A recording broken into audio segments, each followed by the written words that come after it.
Projeto integrado onde as disciplinas se atravessam, onde nossos interesses, tanto nas conversas com artistas como professores, se atravessam, né? Então, a gente vem desde o semestre passado trazendo essas pessoas para conversar com os nossos alunos, com as nossas disciplinas que se interrelacionam, né? E toda sexta-feira, das 5 às 19. Então, mais ou menos, tem sido assim, o nosso happy hour do isolamento, esse encontro da sexta-feira no PI para falar de arte, né?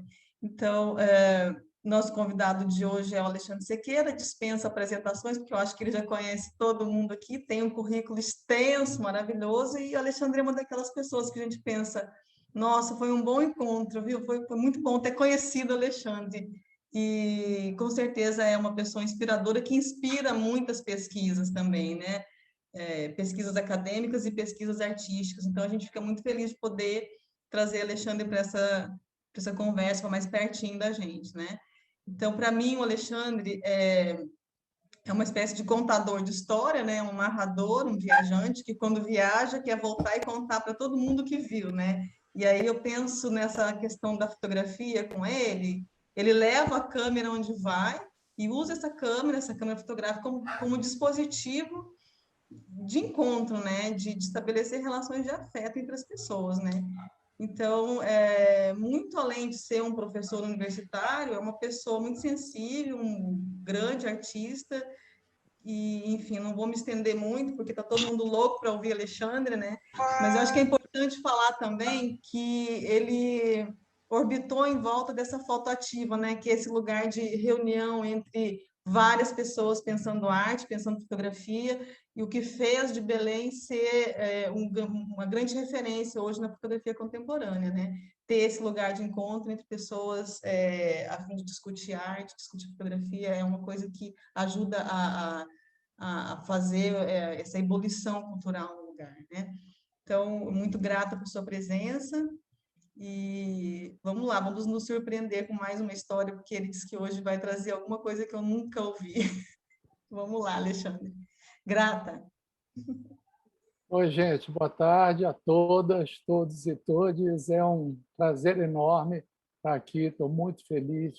Quero agradecer muito a Silvana, a Lu, minha grande amiga, a Virgínia também, pelo convite, toda a equipe que está, enfim, também envolvida, que eu sei que é uma equipe grande, a Fran, essa figura também que eu amo e com quem eu convivi muito tempo, e outras figuras que estão aqui que eu admiro profundamente. Assim, quando eu olho quem está aqui, dá um medinho, dá um tremeliquezinho, mas vai passar com o tempo. Enfim, é muito legal. Acho que que a Lu falou é muito especial. Eu venho de uma cidade onde esse espaço de convívio é uma coisa potencializada. Eu acho que talvez por muito tempo que a gente viveu sem um circuito um pouco estabelecido, né, em relação ao mercado, em relação à arte. Então, isso fez com que artistas se encontrassem de maneira muito desarmada, discutissem muito processo. Isso, de certa forma, ainda é. E o Fotoativa, na figura, claro, do Miguel Chicaoca, acaba trabalhando com a fotografia numa perspectiva muito ampla, quase ontológica, né? Da imagem mesmo, e a imagem como uma experiência, né? E, de certa forma, eu me sinto muito tocado por isso e me sinto uma cria, sem dúvida alguma, tanto do Fotoativa quanto do Miguel. Eu trouxe aqui 3 trabalhos para apresentar para vocês. Vamos ver se a gente chega até o terceiro, senão a gente fica nos 2. E aí eu acho que eu vou falar direto e depois a gente vai, no final, conversar, mas também, se alguém quiser colocar alguma coisa no chat ou até mesmo abrir o microfone e falar alguma coisa, da minha parte, não tem problema nenhum. Tá? Então, agora eu vou compartilhar aqui uma tela. Eu acho que precisa... Ah, tá, já estou aqui. Tá. Quero só que vocês me digam se vocês estão vendo o compartilhamento. Sim? Sim. Certo. Sim. Estou dando tela cheia aqui. Enfim, então, como eu falei para vocês, para para esse encontro, eu trouxe 3 trabalhos, e eles todos passam um pouco por isso que a Lu fala. De certa forma, eu, há um certo tempo, acho que já tem uns 20 anos, eu comecei a me interessar menos pela imagem fotográfica e muito mais pelo acontecimento. O que, na verdade, o que acontece no entorno da experiência fotográfica. Então, como as pessoas se aproximam da fotografia, o que elas buscam, toda a relação que acontece nesse, enfim, nesse entorno, né, do ato fotográfico. Esse trabalho que eu estou trazendo primeiro, ele foi fruto do meu mestrado na UFMG. Eu já tinha feito 2 trabalhos anteriores que tiveram certa visibilidade, Nazaré do Bocajuba, que é um trabalho que rodou muito pelo Brasil e pelo exterior, e depois eu tinha feito outro com 2 adolescentes, que chama Meu Mundo Teu, e aí eu fui fazer o mestrado em Minas, na UFMG, pretendendo discutir sobre esses 2 trabalhos numa perspectiva de trabalhos de natureza colaborativa, né? E aí a minha orientadora, na época o trabalho foi aprovado, minha orientadora falou, olha, acho bem legal, assim, adoro, mas isso no nosso primeiro encontro. Aí ela falou, mas eu acho que é muito triste um artista ficar 2 anos só falando sobre o que aconteceu. Não, eu te desafio, eu quero um trabalho novo, feito aqui em Minas, você pode se referir aos anteriores, mas eu quero um feito aqui. Eu aceitei o desafio e, claro, pedi para ela que eu queria 6 meses para andar por Minas. Eu tinha levado meu carro e para tentar descobrir alguma coisa que me tocasse, né? Enfim, que me motivasse, até mesmo porque os meus trabalhos eu não tenho muita ideia de como eles vão ser. É o acontecimento que deflagra a questão.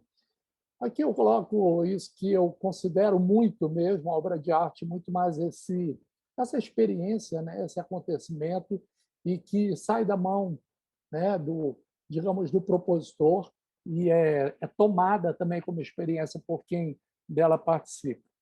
E eu peguei o carro, claro, primeiro comecei a perguntar para amigos, me falarem de lugares, aí me falaram de um lugar bem ali no alto, onde está um xizinho, bem no alto desse mapa, e aí eu comecei a pegar meu carro e me lançar por ali, atrás dessa vila que me falaram, no meio da Serra do Cipó.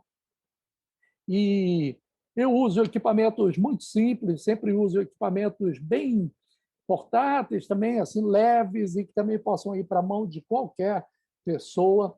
Bem, e me lancei pelas estradinhas do interior de Minas, numa aventura louca, me perdia, me encontrava, e para mim isso por si só já era fascinante como morador da Amazônia, né, que é outra geografia, e ia atrás de Lapinha, né, Lapinha da Serra, e até que chego na região de Lapinha, que é essa região, e quando eu vejo a vila de um ponto da estrada, eu fiquei olhando, eu disse, nossa, que lugar idílico, né? Que lugar apartado de tudo, do mundo.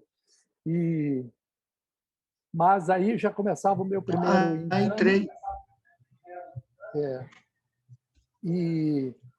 E aí resolvi, enfim, descer e, bem, preciso resolver como me hospedar, como onde eu vou dormir.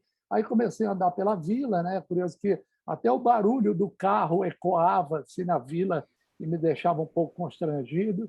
Até que me falaram, parei, pedi, eu queria arranjar um lugar para dormir. Aí falaram, vai ali na frente que tem um senhor, seu Luiz do Dico, ele tem quarto para alugar. E aí fui atrás e cheguei com o seu Luiz do Dico, falei para ele, claro, vou lhe alugar um quarto e uma casinha. Aí eu vi uma placa muito grande na frente da casa do seu Luiz do Dico que tinha falando de inscrições rupestres. Aí eu falei, nossa, seu Luiz, essas inscrições são no seu terreno? Ele, são no terreno meu aqui perto, mas são rabiscos, assim, um rabisco na pedra. Você tem interesse de ver? Eu disse, claro, tenho interesse. Ele, eu vou marcar um dia para você ver, mas o que me orgulha mesmo são as mandiocas que eu planto, porque essas sim são muito mais, me orgulham muito mais do que esse rabisco. Aí foi pegou uma lá dentro, falou, eu quero que o senhor fotografe para mim, porque não tem nenhum lugar outro do mundo isso. E E aí foi lindo, porque eu já comecei a ser introduzido na vila por uma lógica de que os valores não são ditados por quem vem de fora ou por quem determina que aquilo tem valor, mas sim por um valor que os próprios moradores instituem, né? E aí, quando eu arranjei meu quarto, coloquei as coisas e saí para caminhar, eu comecei a me deparar com placas que logo do início eu já disse, bem, aquela ideia de um lugar idílico, apartado do mundo, enfim, é uma ficção, e a vila provavelmente vive um dilema, e dilema do qual assim um conflito com parte que inclusive eu sou um desses agentes, né? Como um forasteiro de carro, enfim, e tudo mais. E aí comecei a ver várias placas espalhadas que mostravam esse dilema da vila de como conviver com hábitos, questões que vinham de fora, né? E eram inúmeras assim, e até também uma questão que era também um dilema de também como sobreviver a partir daí, que tinha caipirinha, pastelaria, tarô, enfim. Então você via que ao mesmo tempo era um dilema entre negar, né, reagir a esses valores e também como sobreviver a partir deles. E aí nessa primeira caminhada eu cruzei com esse garotinho Rafael, 13 anos de idade, que ficou olhando com muita curiosidade para a câmera fotográfica que eu trazia no ombro, entreguei para ele, disse, toma aí, toma aí.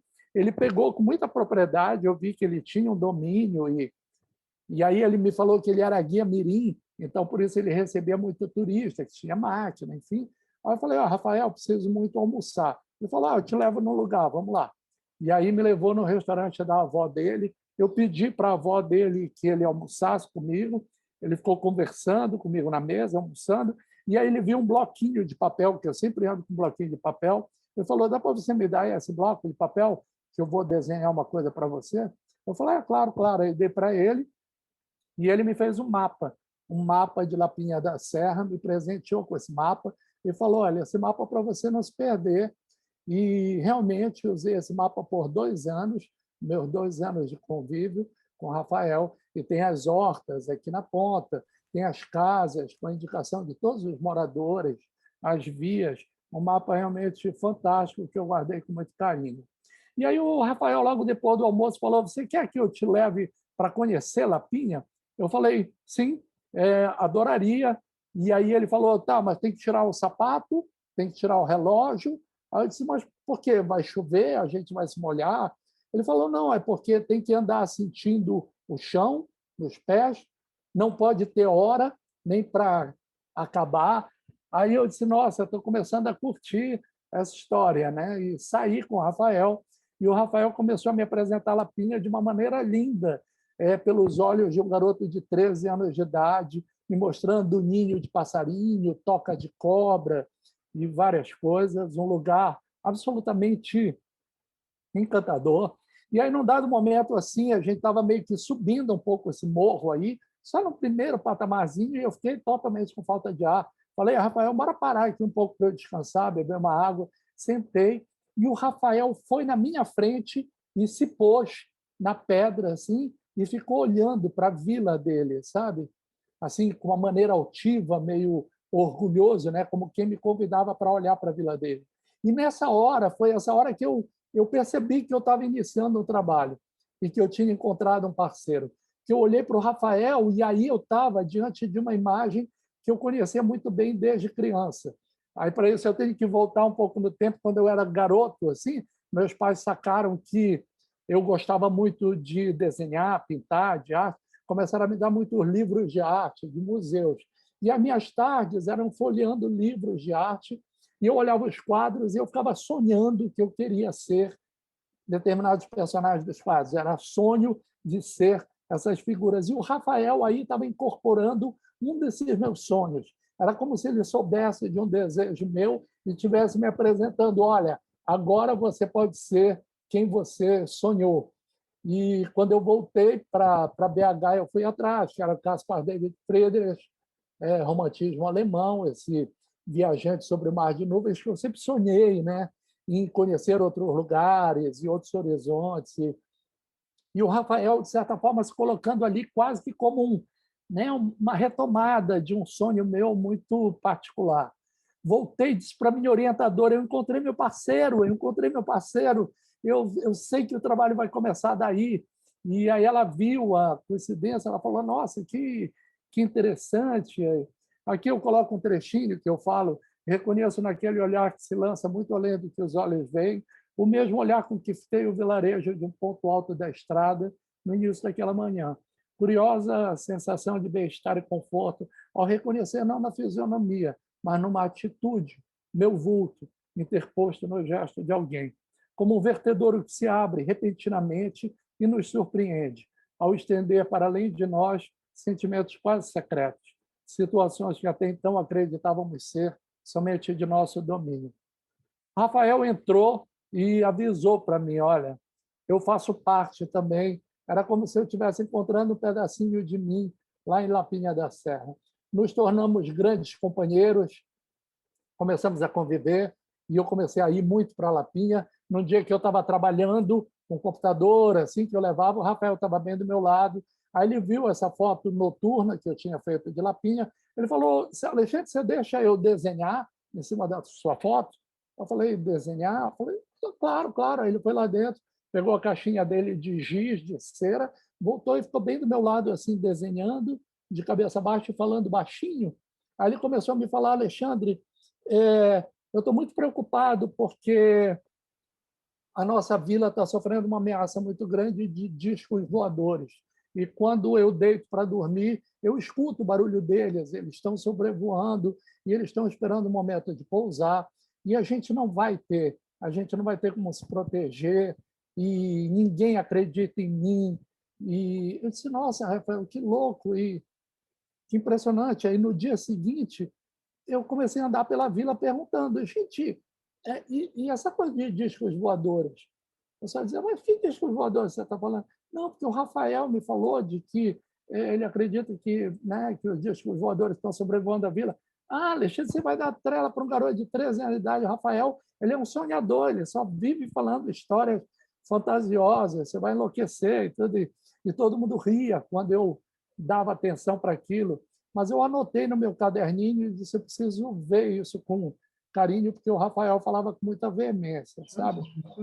E, do mesmo modo, num outro dia, nesse mesmo dia que a gente desceu da montanha, assim, do primeiro dia, do morro, a gente passou por essa mangueira e o Rafael gritou, assim, nessa hora, era um caminhozinho de terra, ele falou, corre, corre, corre, salve, corre, não pode ficar aqui, e saiu correndo, eu achava que era um cachorro, olhava para trás, não tinha cachorro, enfim. Quando chegou lá na frente, ele parou e disse, Rafael, o que aconteceu, cara? Ele falou, não, sabe aquela mangueira lá atrás? Então, lá costuma sair de trás da mangueira uma mulher brilhante, que é a mulher do pé de manga. E ela aparece de vez em quando. Então, pelo sim, pelo não, é melhor a gente não parar por ali. Aí eu disse, mulher do pé de manga. E também fiquei perguntando pela vila da mulher do pé de manga. E, mais uma vez, todo mundo ria e dizia para eu não prestar atenção para as fantasias do Rafael. E eu anotando todas, né? Porque ele era o meu companheiro enfim, de percursos. E, claro, comecei a ficar contaminado pelo olhar do Rafael, ficava olhando para o céu procurando discos voadores e tudo começou a se tomar de uma certa fantasia, né? Um certo universo meio onírico, o Rafael me contaminando. Do mesmo modo, nesse primeiro fim de semana, eu ouvi um batuque, de longe, o som de batuque, fui caminhando, caminhando até chegar nesse bar, entrei no bar, vi senhores tocando e muitas pessoas, nativos, dançando em volta. Olhei esse senhor aí de pandeiro vermelho, com chapéu preto, e percebi que era ele que puxava as toadas bem alto. No intervalo, fui lá falar com ele, descobri que todas as músicas eram de autoria dele, ele nunca tinha escrito nem gravado, era tudo tradição oral e as pessoas cantavam todas, né? As músicas eram o seu Juquinha, de 83 anos, e, para minha surpresa, descobri que o seu Juquinha era avô do Rafael. Aí disse, gente, uma família linda e estou muito bem acompanhado. E aí comecei a voltar, depois eu fui descobrindo que o seu Juquinha era um grande nome, aí era um leilão, eles angariando fundos, dinheiro para a igrejinha que está aí atrás, estava sendo construída. E o seu Juquinha era o leiloeiro e também contava muitas histórias de Lapinha. E me tornei muito amigo também do seu Juquinha. E, bem, descobri que o Rafael ia fazer aniversário, dei para ele uma máquina fotográfica de aniversário e, a partir daí, nos tornamos dois grandes companheiros e companheiros unidos pela fotografia. Saíamos para fotografar, eu fotografava o Rafael me fotografava. Sempre de manhã ele ia para o colégio, que ficava na sede do município, distante um pouco de Lapinha, e quando ele voltava meio-dia, ele almoçava, ajudava a avó no restaurante, e à tarde era para fazer as fotografias, depois à noite eu ajudava ele nos afazeres de colégio, que foi a negociação que eu fiz para que a mãe dele permitisse que ele pudesse fotografar comigo. E nos tornamos grandes amigos. Assim, eu voltava para BH, e aí, quando eu voltava de novo para Lapinha, o pessoal dizia: Alexandre, você usa sempre um boné, né, para fotografar? Eu dizia: é. Aí eles diziam: pois é, o Rafael agora só fotografa de boné. Eu dizia: ah, tá. Você usa também uma sacola atrás? Eu digo: é, para colocar água, né, protetor solar, equipamento. Ele dizia: pois é, mas o Rafael agora só fotografa com uma sacola também. Então a dupla começou a ficar muito parceira, né, muito parceiraça mesmo e muito parecida.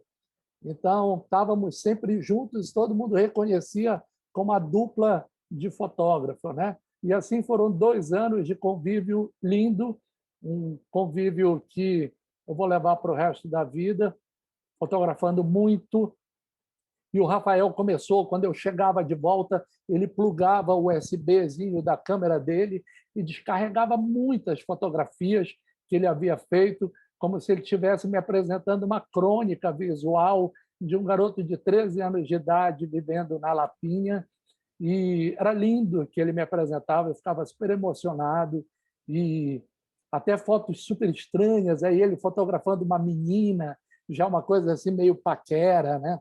E as fotos dele sempre eram muito surpreendentes, assim, muito desconcertantes. Eu ficava fascinado. E, ao mesmo tempo, eu nunca usei elas ficaram muito comigo, são muitas fotos, porque ali a gente estava só construindo os nossos laços de confiança. Eu ia percebendo que ele ia me dando muito, eu ia guardando, a gente analisava, olhava junto, mas, enfim, eu não via um sentido para os trabalhos, né?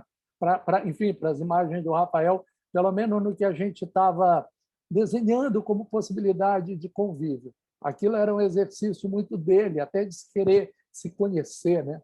E que ele partilhava comigo. E, do mesmo modo, seu Juquinha também foi uma grande revelação. Ele tem um terreno que fica ali por trás daqueles morros e que ele vai todo dia de manhã a pé, são mais de 4 quilômetros, e ele ia para o Mata Capim. E passa o dia todo no Mata Capim e só volta à noite. À noite é que ele costuma cantar, mas mais nos fins de semana. E aí ele falou: o senhor quer conhecer o Mata Capim? Aí eu: claro, senhor Juquinha, eu vou adorar. E no dia eu fui com ele, né? Ele sempre andava quase 100 metros na minha frente, às vezes virava assim, olhava como quem diz: ei, cara, não vai andar mais rápido assim? E ele com 84 anos de idade, uma figura linda. Aí chegamos no sítio Mata Capim, vi essa placa aí, né, pintada aí, área de preservação ambiental. Achei curioso, fotografei a placa, até com os buracos, assim, parece buraco de bala. Achei meio estranho. E a casinha dele é essa casinha que vocês estão vendo num canto, bem pequenininha, onde a gente passou muitos fins de semana. A gente ia para lá para passar, às vezes, sexta, sábado, domingo, de inverno, e sem água, sem luz elétrica. E aí eu primeiro ajudava o seu Juquinha com os animais, alimentávamos, fazíamos os afazeres da casa, e aí depois íamos apanhar água num riacho que fica logo mais ali embaixo, e depois íamos para dentro da casa, ele acendia o fogo, fazia um café, e aí a gente começava uma prosa mineira de muito tempo, que atravessava, entrava pela noite, quando a gente ficava lá nos fins de semana, e era muito lindo as histórias que o seu Juquinha me contava. E, às vezes, ele me contava umas histórias que, no fim de semana seguinte, ele ia e me contava a mesma história, toda diferente. Aí eu disse: ué, mas eu achei que ele me contou essa história, mas não era bem assim. E aí eu comecei a perceber que era uma flutuação muito livre do seu Juquinha de falar desse passado, e eu me deixava levar, né, pelo pensamento, pela prosa do seu Juquinha. E nos tornamos grandes companheiros também. Eu tinha uma relação muito estreita com o seu Juquinha e outra com o Rafael. Com o seu Juquinha movido pela palavra, pela imagem que vem da palavra, da oralidade, do texto, e com o Rafael pela imagem fotográfica. Um texto que eu coloco aqui do Javier Marias, que é um pouquinho para o que o seu Juquinha me ensinou: tudo que se conta passa a ser uma versão aproximativa de algo que aconteceu. A verdade não se encontra na fidelidade do relato, mas sim no que permanece desconhecido, no que não é contado. A única verdade é a que não se traduz em palavras ou imagens. Talvez por isso se conte tanto, ou se conte tudo, para que pare sempre a dúvida quanto ao acontecido, cada vez que alguém conta. E aí o seu Juquinha me falava de medo de não ser lembrado, que ele ia morrer e não iam lembrar mais dele, não iam mais lembrar da música dele, e que ele tinha pouca fotografia da família, por isso não iam lembrar dele. E aí eu prometi para ele que eu ia fazer um álbum fotográfico de família, que ele ficou muito feliz, e também comecei a restaurar algumas fotos da família que eu pegava e recuperava e devolvia para a família. Inclusive fotos do Rafael, que mesmo novinho se desgastavam muito rapidamente, e aí eu restaurava e devolvia para a família. E da mãe do Rafael, e comecei também a fazer muito serviço de retratista, 3x4, para a família, enfim, quando me pediam. O Rafael aí crescendo muito rapidamente, já começava a aparecer um bigodinho, né, uns pelinhos em cima, ele começava a falar mais grosso, e era muito legal ver a transformação muito rápida acontecendo nesses 2 anos. E aí eu esperei um momento que a família ia se encontrar, que vinham filhos de outros vilarejos, e marquei o dia, tão esperado dia de fazer o álbum fotográfico, e fiz o álbum de família, seu Juquinha aí, de blusa branca, Dona Lina, a esposa dele bem ao lado de calça vermelha, a dona do restaurante, bem em cima da Dona Lina está a mãe do Rafael, de chapéu preto, e ao lado da Dona Lina, de touca vermelha, está a irmã do Rafael, e logo depois o Rafael, e o resto são primos e tios que estão em cima, e seu Juquinha e Dona Lina vestidos e muito orgulhosos com a possibilidade de ter fotos de família. E foi muito legal que eu fiz essa versão em 2 modelos, porque eu percebi que tinha 2 necessidades. Uma foi para a Dona Lina e para o seu Juquinha, em que eu fiz fotos emolduradas. E dei para eles várias fotos emolduradas, e até meus últimos dias na Lapinha, eu via a Dona Lina passando paninho úmido, limpando de maneira super zelosa. E a outra parte de fotos eu fiz em Minilab mesmo, naquele álbumzinho que vem de Minilab 10x15, e que eram esses álbuns que animavam as reuniões de família, todo mundo tomando cerveja e passava de mão em mão, e todo mundo olhando. E os 2 formatos foram muito úteis para a família até os meus últimos dias na Lapinha. E aí teve um dia também que o Rafael voltou com a questão dos discos voadores. Ele falou: Alexandre, eu queria te propor uma coisa. Eu estava pensando em fazer uma armadilha para capturar os discos voadores, mas eu não encontro ninguém para me ajudar, ninguém acredita em mim. O que você acha? Eu falei: olha, Rafael, eu não entendo nada de disco voador, nem de armadilha. Eu não sei, eu topo, claro que eu aceito te ajudar, mas eu acho que eu seria só um ajudante. Aí ele falou: não, não, mas é isso que eu quero, eu coordeno e você vai ser meu ajudante. Eu falei: ótimo, então fico mais tranquilo, vamos lá. Aí ele correu, pegou um papelzinho e fez para mim o projeto da armadilha de discos voadores, que eu fiquei muito emocionado. E aí aceitei, ele ficou emocionadíssimo, e a partir daí começamos a tarefa. E, claro, quando eu vi isso, eu comecei a me dar conta que os discos voadores, que por tanto tempo o Rafael afirmava para mim, era, na verdade, o futuro que estava chegando. Eram os carros, era o barulho. A estrada que vinha para a Lapinha estava sendo asfaltada. O volume de carros era cada vez maior. de forasteiros. E eu sabia, na verdade, eu fui me dando conta que o Rafael sempre me falou a verdade e talvez eu, na minha arrogância de mestrando, de acadêmico, não olhava para aquela história com a devida atenção e também nem a vila, né? Nem os moradores da vila. Mas aí eu fui percebendo, eu disse, não, ele sempre me falou a verdade, eu é que estava com essa miopia tola de não querer entender o que ele estava querendo me dizer.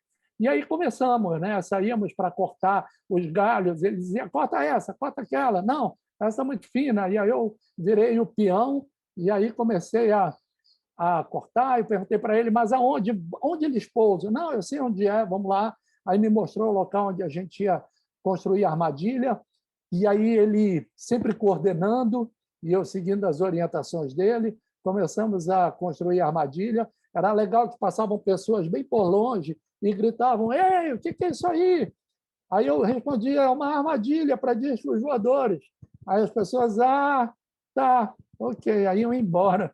E eu dizia, Rafael, ninguém está querendo saber da nossa armadilha. Ele, não pode parar, não pode parar, porque tem que acabar antes do fim do dia, né? Porque ele tinha medo de talvez aparecer algum disco voador, né? Nesse momento. Aqui a armadilha pronta, a gente comemorando. Imediatamente o Rafael pegou a câmera fotográfica e falou que ia ficar aguardando alguma aproximação. E aí ficou ali deitadinho por um bom tempo. Eu falei para ele que eu ia na padaria comprar umas coisas para a gente comemorar a finalização do nosso projeto. E nessa noite a gente celebrou junto a armadilha, sentados ao lado da armadilha, lanchando, comendo pão com queijo, um cafezinho quente. E essa foto, gente, curiosamente, eu fiz essa foto com uma luz de bateria que eu carreguei do meu carro e deu um efeito na lente da máquina, juro, não é invenção, que fez aquela elipse bem ali no alto e também um pouco abaixo da Lua, quase entrando na armadilha, uma bola também, meio que uma bola iluminada. E um efeito que aconteceu da luz na lente da câmera. Aí, quando eu mostrei para o Rafael essa foto, ele disse, são eles, sim, mas eles não vão pousar agora, porque eles sabem que eles não podem pousar. Aí ele me abraçou, falou assim, pô, Alexandre, queria te dizer que essa noite eu vou dormir muito tranquilo. Aí eu falei, Rafael, eu também vou dormir muito tranquilo. Aí ele falou, pela primeira vez, estou vendo alguém que confia no que eu falo. E aí eu pensei, eu disse, Rafael, eu queria te propor uma coisa, cara. E se a gente fosse lá naquele caminho, se escondesse numa noite, ficasse aguardando, e se a mulher do pé de manga aparecesse, a gente fotografava ela. Nossa, ele pirou, ele gritou, sério, eu topo, nossa, ninguém acredita em mim. Eu disse, não, calma, mas a gente vai ter que escolher o dia, papapá. Aí a gente voltou na mangueira, escolheu o ângulo. Falei, Rafael, bem aqui a gente vai colocar o tripé, a câmera vai ficar no tripé, você é quem fotografa, e é ali que a mulher do pé de manga aparece, mas vamos escolher uma noite sem lua, uma noite escura, papapá. E numa noite que a gente foi, num fim de semana, eu tinha levado uma amiga minha que estava fazendo doutorado em microbiologia, aí eu convidei ela, Marcília, por favor, você pode ir comigo ali numa picada no meio da mata, que eu queria usar a tua silhueta. Ela disse, Alexandre, eu não estou entendendo nada que você está falando. Eu disse, não, vamos lá, que é muito importante, você vai ficar feliz de me ajudar nessa missão. E ela se colocou à noite ali, o Rafael ficou na câmera e eu fiquei por trás dela, iluminando ela por trás com uma lanterna, e a gente realizou o que em fotografia se chama um light painting, né? Uma pintura de luz. E quando o Rafael acabou a iluminar, né, de iluminar a Marcília, que ele soltou o botão da máquina, a máquina demorou um pouco para processar o conteúdo e a imagem apareceu.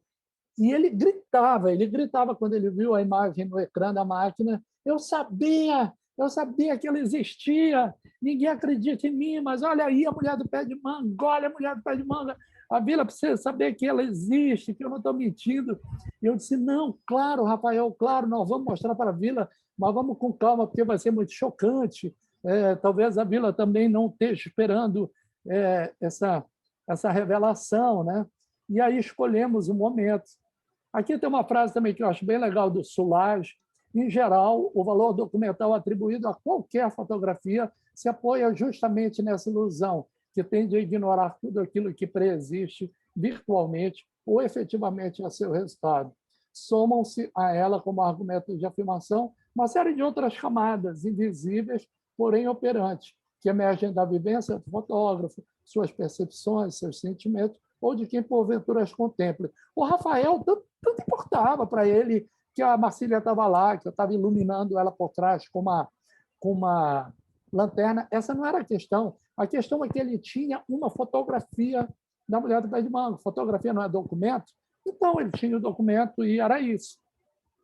E aí a gente decidiu que a gente ia fazer cartazes. Fizemos vários cartazes. A mulher do pé de manga, quem acredita nela, com a foto. E à noite, todo mundo dormindo, pregamos os cartazes pela vila toda. Essa é na porta da padaria da vila, que todo mundo vai lá comprar pão. E, para nossa surpresa, de manhã, todo mundo parado na frente dos cartazes, gesticulando, falando.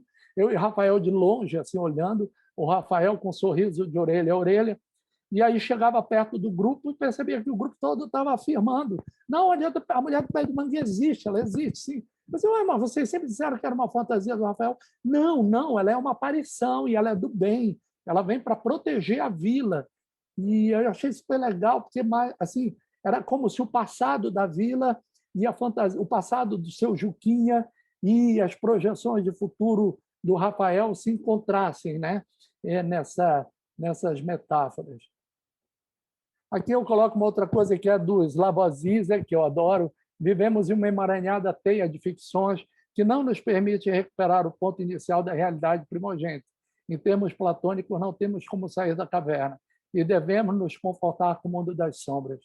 São precisamente as ficções que nos permitem estruturar nossa experiência do real. E aí eu descobri, eu sei o que eu vou fazer. Eu vou pegar todas as imagens que o Rafael sempre me deu e plugou no meu computador e descarregou, e vou transformar elas em postais, e comecei a fazer tiragem de 200 postais de cada foto. Atrás vinha o crédito do fotógrafo, Rafael Oliveira, e os postais começaram a ser vendidos no posto de informações turísticas, onde o Rafael era guia mirim. Metade do dinheiro ia para o fotógrafo, claro, o Rafael, e a outra metade ia para o posto de informações turísticas, para os gastos, enfim. E foi incrível, porque os turistas começavam a atacar os postais, todo mundo queria os postais, compravam, e a vila começou a se dar conta que talvez a grande arma para lidar com o futuro que vinha de fora era justamente o que o Rafael sempre apontou e todo mundo riu. Esses eram realmente os valores que a vila precisava atentar. Eu, por vezes, eu vi turistas andando com esse postal e tentando se orientar pelo mapa. E eu olhava e eu dizia: olha só, Rafael, olha eles ali olhando o mapa. Aí ele dizia: mas agora, está vendo? Eles não vão se perder. Agora eles vão andar pela vila tranquilo. Eu disse: olha só que doido. E aí muitos postais, e aí o fotógrafo já gozando de prestígio, né, e reconhecimento pelo seu trabalho. E, do mesmo modo, também comecei a captar com um equipamento de captura, né, de som digital, o seu Juquinha cantando as toadas.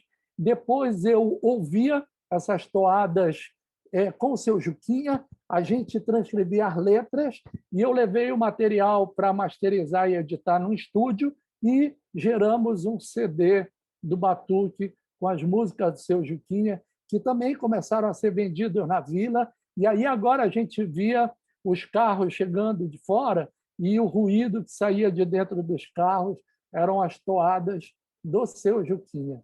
Aqui o encarte de dentro com as letras do seu Juquinha, ele ficou muito emocionado. Esse foi o dia que eles receberam os CDs. E também gravei alguns CDs com as histórias que o seu Juquinha me contava lá no Mata Capim. Pedi para ele se eu podia gravar, ele permitiu, e esses CDs eu entreguei para o Centro Cultural de Lapinha, onde tem algumas professoras que lidam com as crianças lá, e nos meus últimos dias de Lapinha, eu entrei lá e vi a professora colocando CD para as crianças ouvirem e para as crianças escreverem redações sobre Lapinha a partir das histórias do seu Juquinha. Foi lindo, que já era um movimento que não dizia respeito a mim, mas como a vila estava se apropriando do material. E aí o Rafael, ao longo desses 2 anos, ele me deu muita pedrinha transparente. Essa vila, ela está bem próxima da Estrada Real, ela se fez num descaminho da Estrada Real, por assim dizer, e o Rafael me dava essas pedrinhas e ele dizia: Alexandre, guarda isso, porque isso vale muito, isso são pedras preciosas. Talvez ecos do período do ciclo de extração de diamantes, enfim. Mas o certo é que eu guardei essas pedras por 2 anos e, no final, no dia de partir, eu estava muito angustiado porque eu não sabia como eu poderia sair de Lapinha com aquele tesouro que o Rafael tinha me dado. E aí a gente marcou a nossa despedida subindo o morro, o Pico do Breu, foram quase 2 horas escalando, e Lapinha está lá embaixo, e eu e o Rafael fomos celebrar nossa amizade, nossa confiança, nossos sonhos. E lá em cima eu falei para ele: Rafael, eu tenho uma última coisa para te falar. Eu estou aqui no bolso com o nosso tesouro. Eu não tenho coragem de sair com ele daqui e eu queria te propor uma coisa. O que você acha da gente enterrar aqui no topo do Pico do Breu? Só a gente vai saber onde está. O olhinho dele brilhou. Imediatamente ele enterramos juntos, celebramos, né, o nosso pacto de amizade.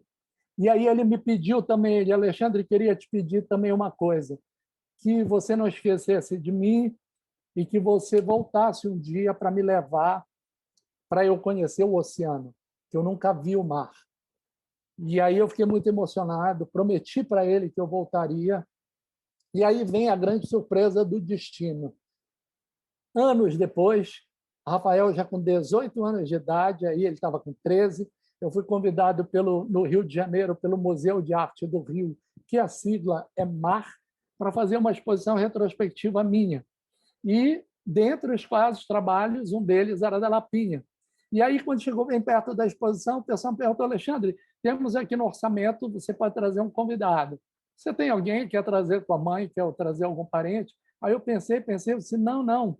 Tem uma pessoa que precisa vir, porque não conhece o mar, nem o oceano e nem o mar, nunca andou de avião, nunca saiu da sua vila, e o museu imediatamente se prontificou. Eu liguei, implorei para a mãe do Rafael que permitisse, ela ficou com muito medo dele voar de avião. E, bem, aconteceu, gente. Rafael abriu a exposição comigo, aí ele levou uma parte do tesouro e a gente mostrou no museu uma parte do nosso tesouro, e Rafael abriu, reconstruímos a armadilha no Museu de Arte do Rio, que foi lindo, e aí a apresentação do nosso tesouro, e o Rafael ao meu lado, já um rapaz aí, olha, o mapa ali lá no alto, plotado com 4 metros de tamanho, o projeto da armadilha de discos voadores lá do lado, pousado no chão, a mulher do pé de manga, as nossas fotos, toda a nossa história aí. E o Rafael aqui ao meu lado, olha só, com 18 anos de idade, abrindo a exposição comigo, falou, deu entrevista para a televisão, deu entrevista para o jornal, afirmando o direito de sonhar, afirmando a importância de sonhar. Foi incrível que eu falei para ele: Rafael, olha que coisa linda, cara. Tudo que a gente sonhou junto, e olha onde isso tudo nos trouxe. Você andou de avião, você veio conhecer o oceano e você veio conhecer o Rio de Janeiro. Aí ele falou: Alexandre, e eu vim conhecer um museu. Eu nunca tinha entrado na minha vida num museu, e eu vim entrar num museu para conhecer o meu trabalho dentro do museu. Foi muito lindo assim ver o Rafael se apropriando, né, da experiência, e adulto, mas ao mesmo tempo batendo no peito e dizendo: olha, se eu sonho, eu saí da minha vila e eu estou aqui. E eu estou falando para vocês aqui no Rio de Janeiro de um sonho meu que eu tive e que um dia alguém acreditou no meu sonho e me apoiou. Aí vocês estão vendo vários outros garotos da idade do Rafael, conhecendo a história do Rafael e o sonho do Rafael. E aqui o Centro Cultural aonde também todo o material ficou aqui, para que também tanto o Rafael como o seu Juquinha ou qualquer pessoa da vila possa lançar mão também do material. Esse é o primeiro trabalho, gente. Aqui o próximo é a constelação de Tião, que é um trabalho que eu realizei no Morro da Providência, um trabalho de natureza colaborativa com a Aline Mendes, que é uma menina que trabalha com arte no Morro da Providência, e os moradores do Morro da Providência. Esse trabalho foi uma solicitação do Museu de Arte do Rio, quando me convidaram para fazer a exposição individual lá, em retrospectiva. Eles disseram: Alexandre, queremos um trabalho novo aqui. E aí eu fiquei pensando, eu disse, ok, então eu quero trabalhar com uma comunidade aqui do entorno. Tinha uma coisa que me incomodava muito, a questão do mar sempre ser associado a um projeto de gentrificação ali, que é aquele Porto Maravilha do Rio. Isso me incomodava, porque, ao mesmo tempo, eu via uma força do Museu do Mar de ter uma porosidade, de dialogar com esse entorno, mas ele sempre era associado ao projeto maior. E, de certa forma, falavam muito revitalização, como se o projeto de revitalizar fosse colocar vida num lugar onde não tem vida. Eu dizendo, gente, mas vida tem, muita, né? Muita. Só talvez não a que o projeto pretende. Aí eu disse, eu quero trabalhar num morro, e eu quero trabalhar num morro que está aqui perto, que é o Morro da Providência, porque, dentre outras coisas, né, Machado de Assis cresceu lá, o samba surgiu na base do Morro da Providência, ou seja, a história do Rio está atravessada pelo Morro da Providência. Aqui, uma coisa que eu falo, né, sobre esse trabalho, o acontecimento foi absolutamente determinante para deflagrar o início, o encontro com a obra de Tião, um fotógrafo do Morro da Providência, na cidade do Rio de Janeiro. Em outubro de 2015, um pouco antes de eu chegar lá, Tião faleceu, deixando no quarto em que morava uma expressiva produção fotográfica realizada entre os anos de 1960 e 1980. Tião era um homem gentil, amigo de todos. Soube que, enquanto ele se aproveitava da bebida, as pessoas se aproveitavam dele. Soube que sua cama era maior do que o quarto. Soube que estava com problemas de pressão, que caiu da escada, bateu a cabeça, foi parar no hospital e nunca mais voltou. Onde termina a história do Tião é também onde começa a minha. Com um pouco... Desculpa. Meio... Aí está o Tião, que eu só conheci por foto. O gap de tempo foram alguns meses que me privaram de conhecê-lo. E aqui o Tião, ele era motorista da Casa da Banha, um supermercado do Rio, trabalhava como motorista nas horas vagas, ele era fotógrafo, aprendeu fotografia de modo, né, assim, próprio, né? Ele tinha aqueles almanaquezinhos do Instituto Universal, que eram os cursos de eletricidade, de mecânica, que você recebia esses, e tinha um que era de fotografia. Então, eu mexendo no material do Tião, eu encontrei esses catálogozinhos, porque a história é a seguinte: quando eu cheguei lá, que eu comecei a andar, enfim, uma pessoa veio e me falou: você é fotógrafo, né? Andando pelo Morro da Providência. Aí uma pessoa falou: tem um cara que morreu aqui também há um tempinho atrás, ele era fotógrafo. Você mesmo? Ele morreu porque caiu lá na casa dele. Tudo. E aí, quando eu fui para o mar, eu conheci uma menina, Aline Mendes, que trabalha com cultura no Morro da Providência e tem uma relação muito estreita com o museu. Ela falou: Alexandre, eu estou com o material do Tião porque a irmã do Tião foi lá para desocupar o quartinho que o Tião morava, porque era alugado, e ela ia jogar fora tudo. E eu fiquei super assustada, pedi para ela guardar,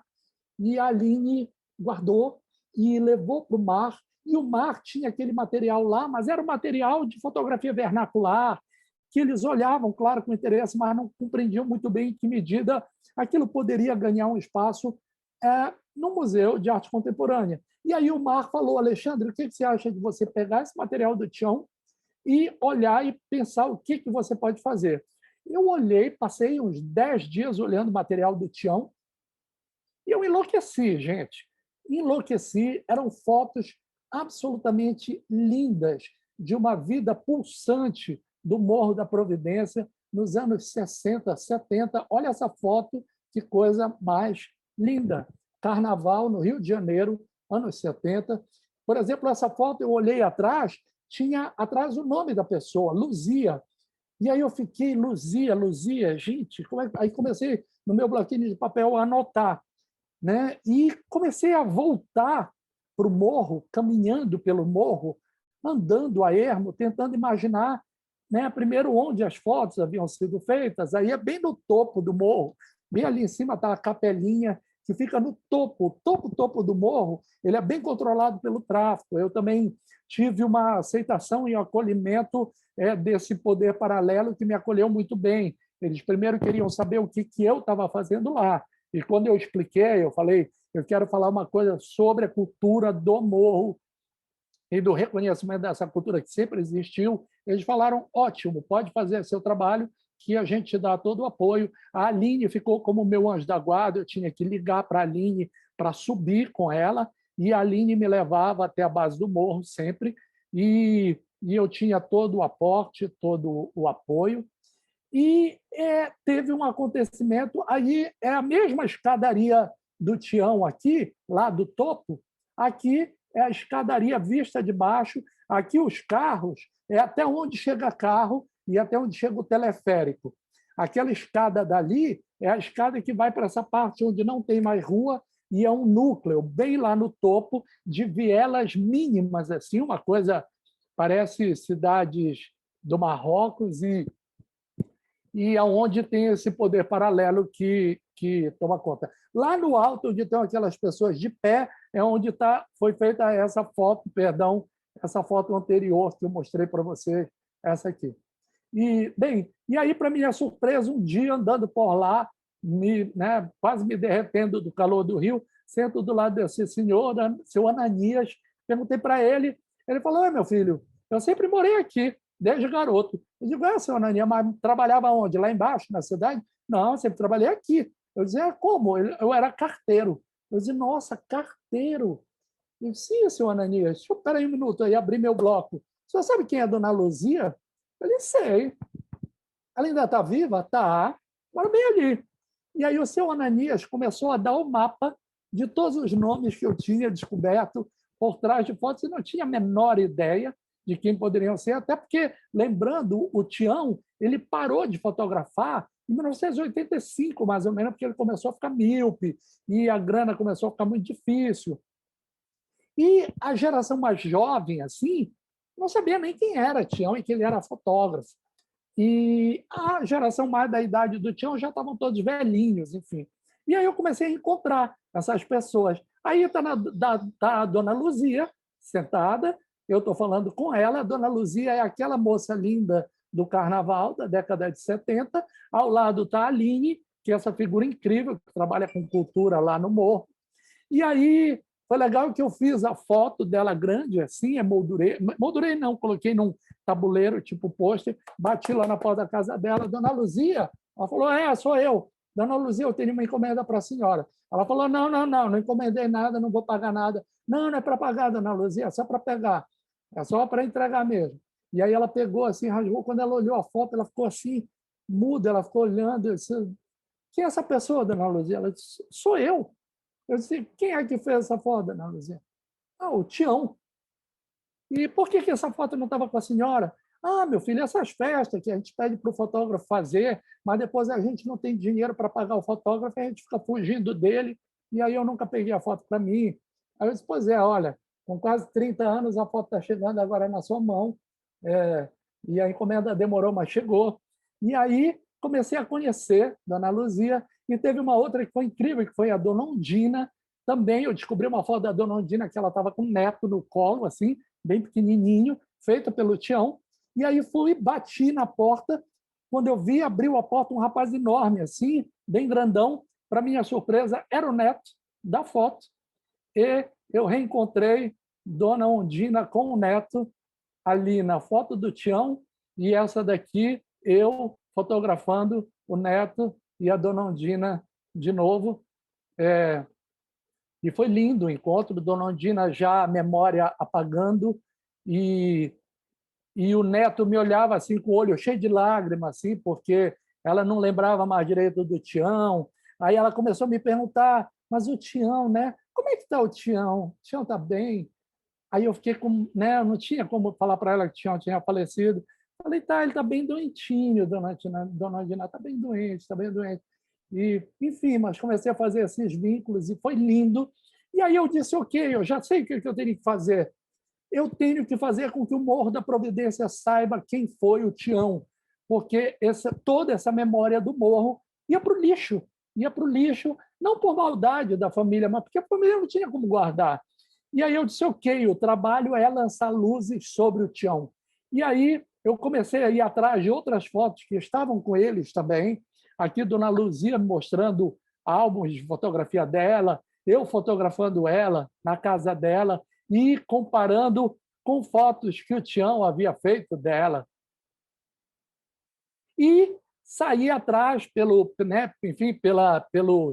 organismos municipais do Rio e encontrei uma planta do relevo, né, curvas geológicas que mostram o relevo do Morro da Providência, e decidi que esse morro seria todo desenhado num painel de quase 12 metros de tamanho, e esses quadradinhos e furinhos são negativos, 6x6, assim, do Tião, lindos, e monóculos, que eram sacos com mais de 200 monóculos feitos pelo Tião, e também fotografias minhas e do Tião. E aí está a constelação do Tião.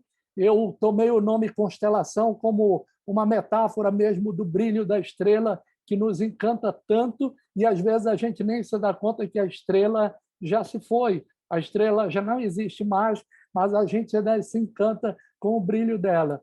E o Tião é essa estrela que encanta a todos, né? Aqui, essas mesinhas, eu pedi para o Museu de Arte do Rio, porque eu falei, olha, a Aline trabalha com cultura lá, muita gente trabalha com cultura, é muito difícil, não tem nem mesa para trabalhar, então eu quero mesas aqui para ação educativa na exposição, mas eu quero que, ao final, elas sejam doadas para o Morro, e esse material foi todo para o Morro e para ser usado pelo Morro nas atividades culturais. Ali na coluna que está lá para a ponta, vocês veem cadeirinhas e algumas mesas, quando dobram, elas ficam todas pequenininhas. Aqui nessa vitrine suspensa, com cabos de aço e acrílico, estão documentos e algumas coisas do Tião que mostram o quanto ele foi autodidata. E aqui o povo já visitando, aí as mesas dobradas, né? As pessoas, eu também pedi essas cadeiras aí, espreguiçadeiras, para que as pessoas pudessem sentar e ver estrelas, né? Tipo essas cadeiras em camping para a gente ver o céu. Eu falei, não, as pessoas precisam sentar para ficar vendo estrela. E aqui está um pouquinho de detalhe, vocês veem que os quadradinhos são negativos e os coloridinhos são monóculos. Aqui, monóculos e negativos lindos, lindos. Uma quantidade de um material espetacular dessa vida pulsante que animava o Morro da Providência. E, sem dúvida, foi um encontro mágico, né, do Rio de Janeiro, né, com essa história. A garotada pequena enlouquecia vendo. Claro que os negativos todos estavam com duplo acrílico, dentro de saquinhos com papel pH neutro, super protegidos pela equipe museográfica do Mar. Então, tudo absolutamente protegido. E a memória do Tião está toda preservada, gente.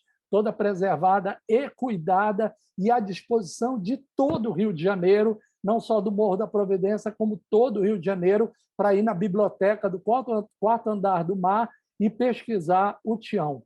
Aqui, as pessoas pirando, crianças.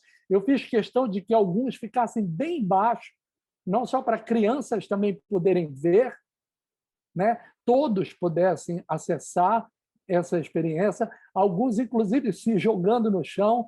Bem ali atrás está o Éder Chiodeto, que é um curador que foi muito importante na minha vida, não foi como é muito importante. E aqui na frente está o arquiteto que fez todo o desenho expográfico, Vinícius, que é uma figura linda e que fez a expografia, assinou a expografia da exposição e foi uma figura determinante, inclusive para esse painel, que era um painel difícil de montar, porque esses cortes eram feitos a laser, todos precisos para entrar o negativo por trás e para entrar também os monóculos por trás. E aí eles ficavam um pouco distantes da parede que estava atrás e cheias de lâmpadas de LED para iluminar, né, a constelação. E aí a experiência da constelação, com fotos de Tião, minhas. E aí eu marquei num sábado, pedi também que eu queria um sábado, um café da manhã, um brunch com os moradores da Providência. E teve uma van do mar que ficou fazendo linha da base do Morro da Providência até o museu durante o sábado todo, levando as pessoas. E a gente conversou não só sobre o trabalho, como também sobre a memória do Morro da Providência. E foi lindo, porque muitos não conheciam, e depois a gente desceu para a exposição e eu apresentei para eles a constelação, e foi um momento muito, muito, muito emocionante, porque tinham pessoas aí que localizaram nessas memórias do Tião parentes já falecidos. Então, foi muito emocionante vê-los né, se apropriando de novo dessa história que era deles também. Conheci um garoto também que tinha o sonho, lá do Morro da Providência, tinha o sonho em fazer uma biblioteca infanto-juvenil, mas não tinha como fazer.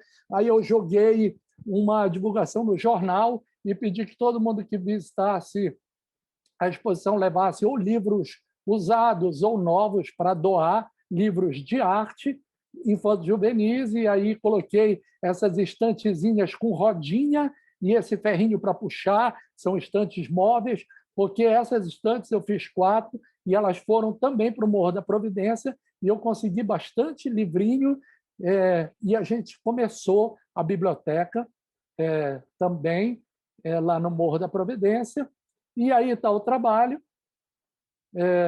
a exposição. Vocês veem ali o mapa do Rafael lá atrás. Aqui na frente tem Nazaré do Mocajuba. Lá no fundo está a constelação de Tião. Eram vários trabalhos.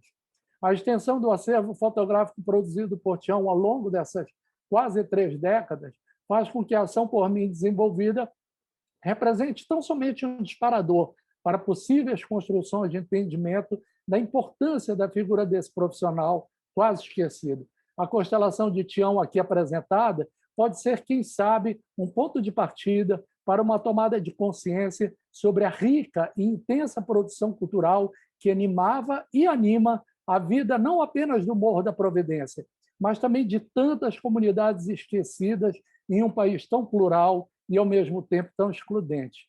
Que suas estrelas sigam brilhando.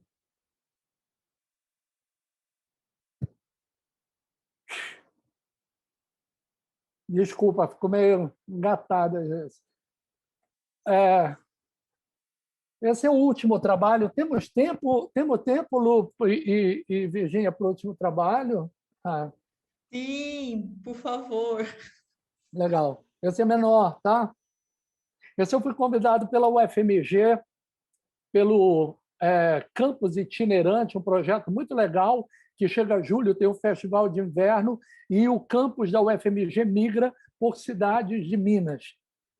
E eles me convidaram para realizar uma ação em Tiradentes, paralelo, concomitante ao Festival de Fotografia de Tiradentes. Eu falei, tá, mas eu não quero no centro histórico, eu quero na periferia de Tiradentes. E aí eu escolhi essa escola municipal, professora Alice Lima Barbosa, encontrei esses alunos do 3º e 4º ano, uma garotada bem pequenininha, e comecei a trabalhar com eles durante uma semana, numa oficina de iniciação à fotografia.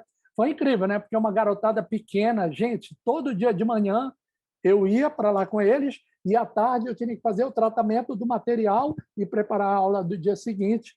E eles me sugavam tanta energia, né? Porque é uma garotada de muita energia. Assim, ao mesmo tempo foi esgotante, foi lindo, assim, foi mágico. E aí aqui algumas atividades mesmo de entender o que é a fotografia. Depois aqui os momentos que eu queria falar com a turma, que, nossa, fazer com que eles todos ficassem me ouvindo era o maior desafio, porque eles tinham uma energia muito louca. Aqui a gente discutindo como a luz, né? Como a luz reflete, né? Bate na parede, segue. Então, a gente fazendo algumas dinâmicas em que não só a gente se conhecia, como também a gente conhecia a dinâmica da luz. E aí, num dado momento, eu perguntei para eles assim, mas vem cá, gente, por que Tiradentes? Aí eles diziam, porque aqui morava um cara que arrancava dente. Eu dizia, que legal. Mas é por isso o nome da cidade? Eles disseram, não, porque ele era herói também, ele foi herói. Eu falei, que lindo, herói, né? E aí um garotinho lá de trás da sala, professor, levantou a mão, eu também sou herói. Eu falei, jura? Você é herói por quê? Porque eu ajudo minha mãe e meu pai para tomar conta das minhas irmãzinhas. Eu falei, puta, que lindo, você é um herói mesmo. Aí a turma toda começou, eu também sou herói, também sou herói, também sou herói. Todo mundo era herói por algum motivo. Eu falei, tá, então parou, vamos lá. Papel, aí comecei a colocar papel pelo chão, coloquei canetinha colorida, lápis, todo mundo vai ter que desenhar os seus superpoderes e também vai começar a desenhar qual é o monstro, contra o que você combate, né, com os seus superpoderes. E aí eles começaram a desenhar várias coisas. Eu recortei com ele esses desenhos, estiquei um pano preto assim no chão e a gente começou a fotografar esses desenhos todos num pano preto, assim tipo estúdio. E depois eu comecei a fotografá-los também num fundo infinito preto e no computador do colégio, com a parceria de alguns professores e a participação deles, eu comecei a colocar eles para se relacionar com os seus sonhos. Então, era cada um se relacionando com os seus sonhos. Então, foram encontros incríveis, né, deles se vendo, né, envoltos com a sua realidade ficcional, mas nem por isso menos verdadeiras, né? Então, olha, aí uma delas soltando raios pelo pulso e combatia um dragão alado que soltava fogo pela boca, né? E elas todas se fotografavam também no fundo infinito preto com muito orgulho para dialogarem com seu sonho. Do mesmo modo, também eu comecei a falar para ele, gente, vocês sabiam, né, que herói tem estátua, né? Vocês sabem que lá no centro de Tiradentes tem uma estátua do Tiradentes. Ele eu disse, e se vocês tivessem direito a ter uma estátua aqui em Tiradentes? Vamos andar agora pela rua, vamos fazer um ensaio fotográfico, fotografando o entorno do bairro de vocês, e vocês vão me apontar aonde vai ficar a escultura de vocês de herói, fotografa o lugar e me dá essa foto. E depois, no fundo infinito preto, eu comecei a fazer ensaio com eles de como um herói se porta para a sua escultura. E aí também fiz cópias fotográficas assim grandes, depois coloquei um TNT assim cobrindo para fazer tipo cerimônia de inauguração, e num dia de recreio do colégio, com a presença de todos os professores e de todos os outros alunos, a gente começou a inaugurar as estátuas dos heróis anônimos de Tiradentes. E aí as estátuas começaram a ser inauguradas por foto, foram estátuas lindas, que eles gritavam de excitação, né? E o colégio todo aplaudia as estátuas.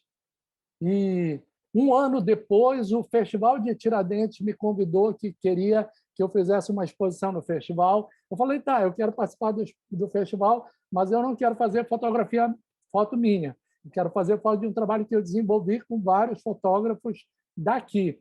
E aí eu falei, olha, agora sim, agora eu quero um museu no Centro Histórico, um museu bem legal, e eu quero que todos os garotos com seus pais e suas famílias venham para a inauguração da exposição, que é deles. E vários, não só crianças, como familiares, jamais haviam colocado os pés dentro daquele museu. Está aqui a minha turma de parceiros e criadores, o dia de entrega de certificados e o dia, um ano depois, que eles vêm visitar a exposição deles. E aí aqui uma euforia total, e o nome deles todos, toda a ficha técnica, o nome das professoras, nome de todos os alunos, e eles ficavam ao lado das suas fotos para falar para os visitantes: olha, sou eu na foto, né? Esse daqui sou eu.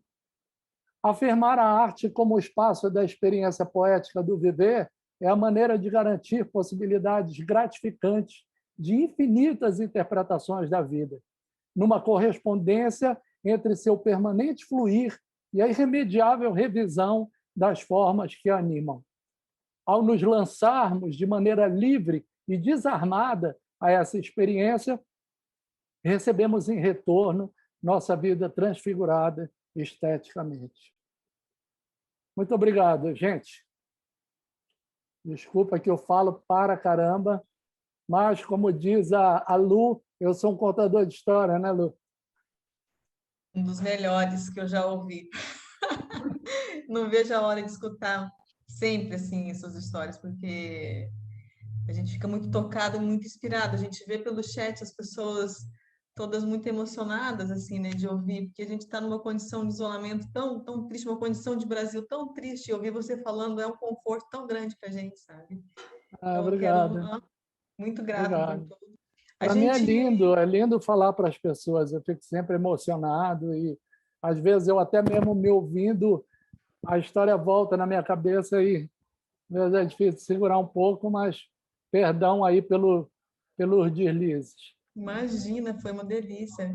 A gente, acho que a gente abre um pouco para uma conversa com as pessoas. Tem bastante aluno de graduação, alunas e gente de fora, enfim, amigos seus. A gente queria abrir para questões, né? Mas antes eu queria te pedir que talvez falasse alguma coisa a respeito. Tem muito aluno de graduação, então que tu teria para falar para eles nesse Legal. começo assim de história na arte que eles Que estão legal. construindo, né? Não sei. Gente, primeiro, assim, olha, tem coisas, eu posso dizer que o meu mestrado foi muito determinante, eu aprendi no meu mestrado, eu entendi, o que eu estava fazendo antes de maneira muito empírica. Então, eu lembro, por exemplo, pesquisa, né? Pesquisa em arte. Imagina, Lapinha da Serra foi a minha dissertação de mestrado. Aí, quando eu falava com a minha orientadora, que é a Mabi Betônico, que é uma figura maravilhosa, uma artista que trabalha com processos de imersão, né, e participativo, eu falei: Mabi, mas assim, eu ainda não pensei muito no método. Ela dizia: como método? Eu dizia: não, método da minha pesquisa. Ela dizia: Alexandre, o método não é uma camisa de força. O método, principalmente arte, você se lança a uma experiência. E é na experiência que o trabalho vai te dizer como ele quer ser tratado, como ele precisa ser tratado. Então, pelo menos na dimensão da criação, é preciso que a gente compreenda muito a natureza da pesquisa em arte e que, acima de tudo, não é uma pesquisa que busca teóricos como ancoragem ou como muleta para se justificar. Não, muito pelo contrário. A obra se justifica por si só. Os teóricos eles vêm para referendá-la ou para partilhar de seus saberes também com um saber que é um saber absolutamente genuíno da arte e absolutamente necessário.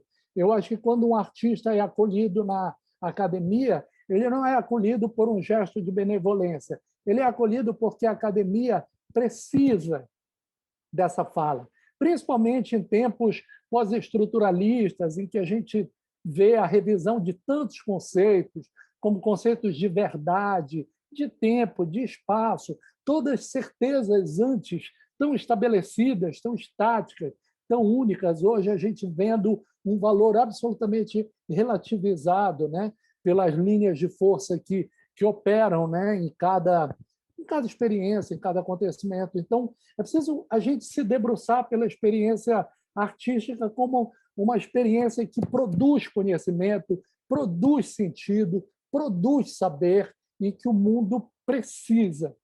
Então, nesse sentido, eu queria afirmar esse campo, queria dizer para vocês que eu, como professor ou como aluno que fui e criador, sempre a literatura, os livros, os teóricos, sempre eu fui muito parceiro e sempre me nutri muito de literatura, não só romances, contos, filmes, livros, músicas, amigos, artistas amigos, tudo, como também teóricos, filosofia, teoria da percepção, tudo. E acho que o importante é a gente olhar sempre para esses teóricos, numa medida de sempre em que medida isso reflete em mim. Por exemplo, para um aluno de graduação, quando você faz uma referência teórica, não é trazer a fala do teórico para dentro do seu trabalho e depois ficar tentando encontrar como você vai circundar a fala dele. Não. A referência teórica vem para referendar a sua fala. É o pesquisador, é o aluno que fala e ele diz, olha, esse teórico, como de certa forma ele fala algo que diz respeito ao que eu estou apresentando aqui para vocês. Então, a gente precisa compreender a nossa instância de fala, a nossa instância de quem está no mundo, não está no mundo de mãos vazias, tem algo para dar, sim, mesmo Rafael, seu Juquinha ou qualquer outra pessoa, as crianças de Tiradentes, todo mundo está no mundo para nos oportunizar conhecimento. Então, vamos olhar para isso com muito carinho e vamos compreender, acima de tudo, que a experiência artística ela precisa ser construída nessa esfera da construção de conhecimento, de conteúdo, e não, às vezes, ainda, né, ecos de sistemas educativos remotos, mas que ainda perduram como algo que é da ordem do animar o espaço escolar, ou mesmo, né, como a gente revê, né, coisas se reafirmando como para que colocar dinheiro, né, para curso de arte, para curso de filosofia? Gente, bora colocar verba para curso que importa, né, que produz alguma coisa. Ou seja, assustadoramente, a gente vê ainda falas como essas ecoando em nossos dias. Então, é nossa obrigação, não só dever também com todos os outros, não só artistas, como também todas as outras pessoas que precisam, né, da experiência sensível com o mundo, o que seria de nós na pandemia sem essa perspectiva sensível que nos colocou dentro de casa, sobrevivendo, sorrindo, se abraçando, chorando, rindo, cantando, dançando. Então, é em respeito a todas essas pessoas que precisam dessa fala, mas também em respeito a nós mesmos, enquanto artistas, que a gente precisa afirmar esse espaço de fala. Eu estou há 28 anos na academia, eu entrei na academia já como artista e eu disse para mim, muito dentro de mim, eu nunca vou abrir mão da minha condição de artista. Eu quero estar sempre na academia afirmando a condição de um artista que fala dentro da academia. É difícil? É desafiador para conciliar? Mas eu não abro mão dessa condição. E queria partilhar com vocês isso e, de alguma maneira, inspirar muitas pessoas que, de alguma maneira, possam pensar em construir uma trajetória que comungue, né? Academia, enfim, ser professor e ser artista, enfim.